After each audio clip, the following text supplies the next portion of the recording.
Common Sense and Nuclear Warfare by Bertrand, read by the author. Chapter 2. If Nuclear War Comes. There are a great many people who, having realized that a nuclear war would be a disaster, have convinced themselves that it will not occur. I profoundly hope that they are right. But if they are, it will only be because the great powers adopt new policies. While present policies continue on both sides, there is much more possibility of a nuclear war than is thought by the general public. The reason for the danger is that leading statesmen on both sides believe, or profess to believe, that their side might secure a victory in the old-fashioned sense. Mr. Dulles warned a committee of Congress that the American way of life is in greater jeopardy from the Cold War than it would be from a hot one. An open war, so he is reported as saying, America could win, but I do not know if we will win this Cold War or not. I quote the Times of June 27, 1958.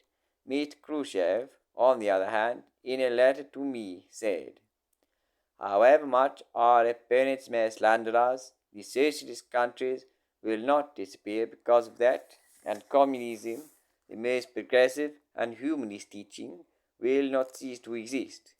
How many attempts there have been to destroy communism by force of arms. I think that if imperialism unleashes a new world war, it will perish in it. The peoples will not want to put up with a system which cannot exist without wars, without the annihilation of millions of people to enrich a handful of monopolists. I have no doubt that both Mr. Dulles and Mr. Khrushchev have many followers who devoutly believe that a nuclear war would end in establishing the sort of world that they think good. In this chapter, I wish to give reason for thinking this belief on either side completely mistaken. It is a dangerous belief both because it makes war more likely and because it is an obstacle to rational conciliation. There are various possibilities as to how a nuclear war might begin. It might begin with a surprise attack from either side, but it might also grow out of an originally non-nuclear war. The United States government has stated with great emphasis that it will never initiate a nuclear war, but this statement is subject to a qualification.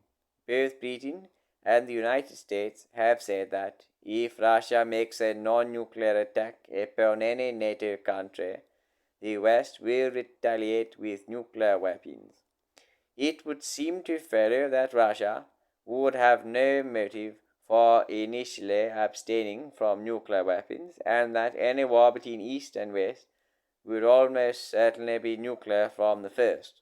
It is obvious that the side which strikes first will gain great advantages from having the initiative, but on the western side, and presumably also on that of Russia, great pains have been taken to ensure that a surprise attack shall not be decisive and shall not make retaliation impossible. I think we must, therefore, assume that the full potentialities of nuclear devastation will be developed against East and West equally.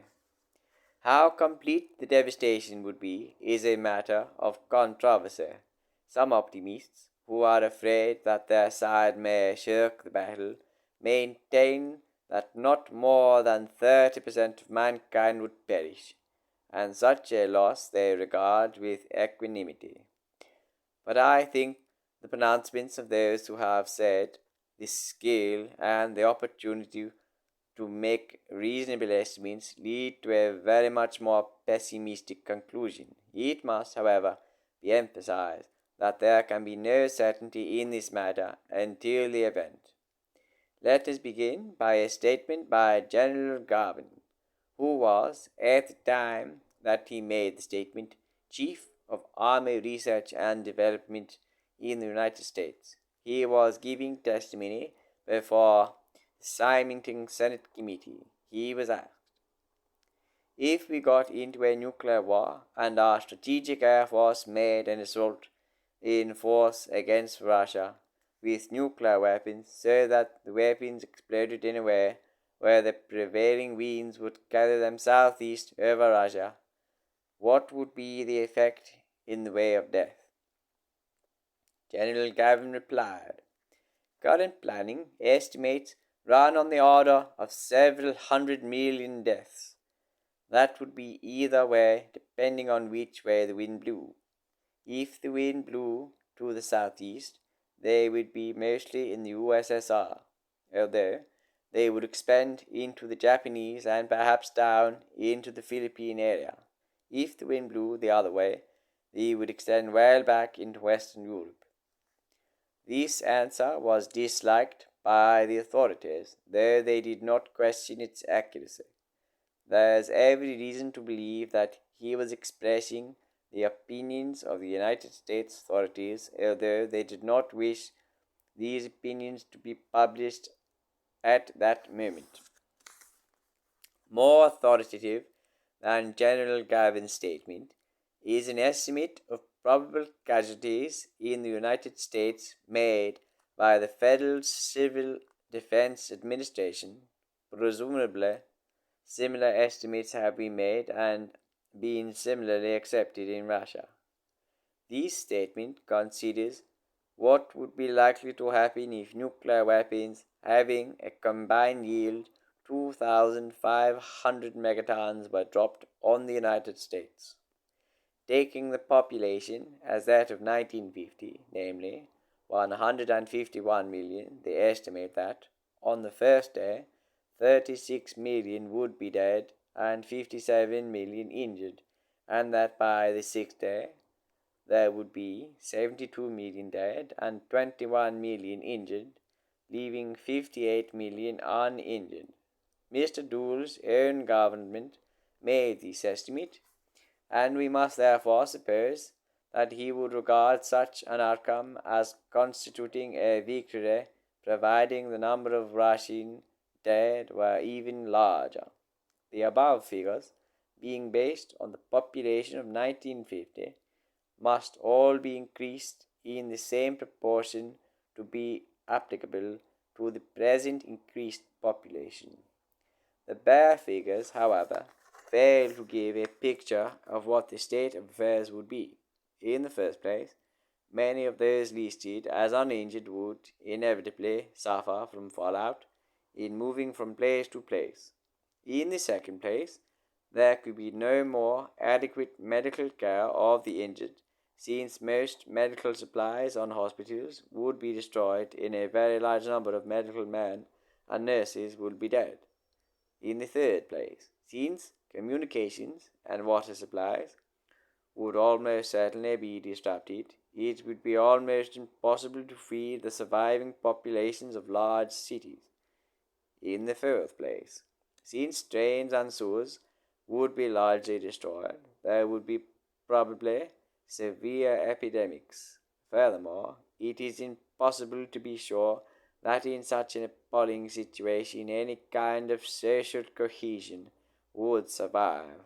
For all these reasons, one must expect the actual number of dead to be considerably larger than the above figure of 72 million.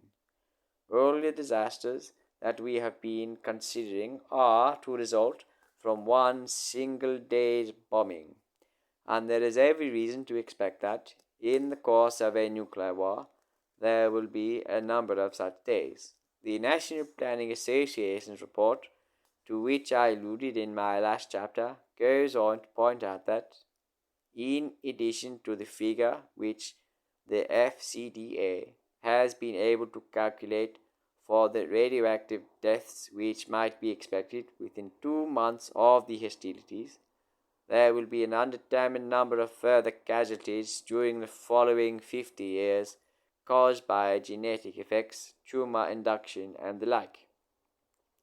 It is likely that in the countries in which the bomb explosions occur, These delayed casualties will equal the immediate ones. During these following 50 years, the remainder of the world would probably suffer some 10 million additional deaths as a result of the induction of tumors and genetic effects from the worldwide fallout. It is striking that the damage to neutral countries may be as high as 5 to 10% of that suffered by the belligerents.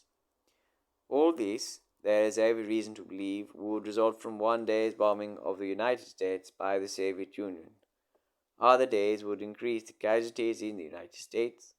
Western Europe, including Britain, would be probably suffer more than the United States owing to the greater density of population.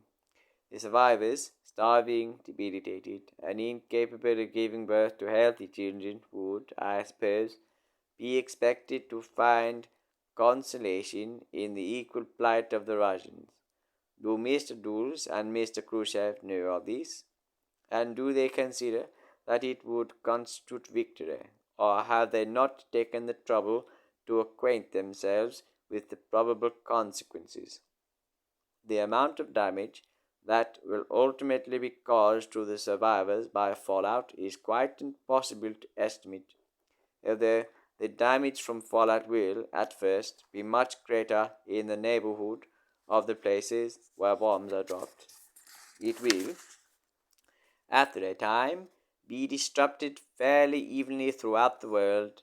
This is known from the effects of test explosions, which have produced, even at great distances from all tests, serious quantities of the most deleterious substances, namely strontium 90, cesium 137, and carbon 14. There has been much talk in America of clean bombs, which will have less strontium 90 and cesium 137, but not of carbon 14, which decays very slowly, having a half-life of 8,070 years, and will continue for thousands of years to have disastrous genetic effects. The tests that have already taken place are producing evils of which the magnitude is as yet uncertain.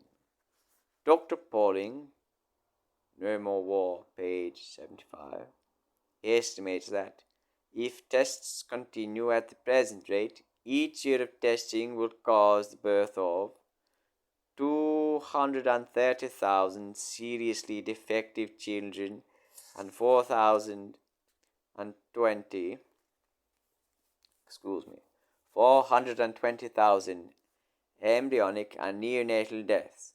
The so-called clean bombs would therefore, even if employed, eliminate only a part of the fallout damage, and I see no reason to expect that they would be employed. Dr. Libby, who champions them, maintains that he does so from humanitarian motives. I asked him whether the Russians should be informed of American research into the possibility of clean bombs, but he replied indignantly that they would be illegal.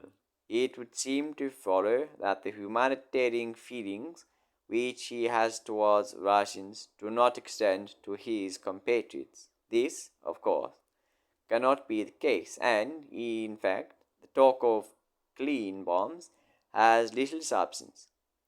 The picture drawn by the Federal Civil Defense Administration is sufficiently dreadful, but it must be remembered that, as Mr. Charles Wilson, Secretary of Defense, informed a Senate committee, our capability of inflicting this devastation is not static. It is improving and will continue to improve. He was speaking of the capacity of the United States, but one must assume that the same is true of Russia. With every year that passes, the disasters to be expected from a nuclear war increase. When, as is hoped, the Moon, and perhaps Mars and Venus, can be utilized as launching sites, there will be a sudden increase in the devastation to be expected. And although we now think H bombs very terrible, There was a time, only 13 years ago, when we shuddered at A-bombs. Noble, thought dynamite so destructive that he would put an end to war. Before long, if there is no change of policy, we shall look back to the happy, comfortable days of the H-bombs and wonder how anybody could have feared such trivial weapons. There is no conclusion possible in this march towards insane death except to turn right around and march instead towards sanity and life. Our present courses lead inevitably, sooner or later, to the extinction of the human species. We are not doomed to persist in the race towards disaster. Human volitions have caused it, and human volitions can arrest it.